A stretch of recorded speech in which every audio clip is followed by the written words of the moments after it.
μακριά τα Ιβαγή, χίλια μύρια κύματα, μακριά τα Ιβαγή. Μέρες της αλμύρας, ο ήλιος πάντα εκεί, πάντα εκεί. Τα μακεδονίτικα πουλιά και τα αρμενάκια που ελοξοδρόμησαν και χάσανε την βαρβαριά. Πότε παραμονεύοντα στον Πόρφυρα το μαύρο ψάρι έρχεται, φεύγει, μικραίνουν οι κύμνοι του.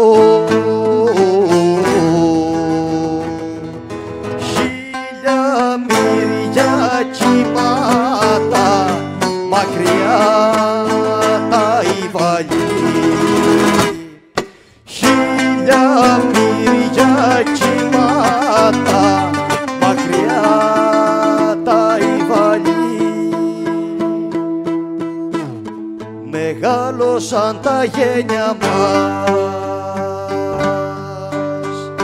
η ψυχή μας αλλιώτεψε, αγριεμένο το σκυλί γαυγίζει τη φωνή του, βοήθα καλέ μου, μη φαγωθούμε μεταξύ μας. Ώρες, ώρες με ρέχουνε με τη χορδή της μοίρας, δεμένος πιστάγωνα στο μεσιανό κατάρτι. Ο χιόνις ο τυφλός τραγουδιστής, βράχος προφήτης, μασώντας τη μαστίγα του πενεύει την Ελένη.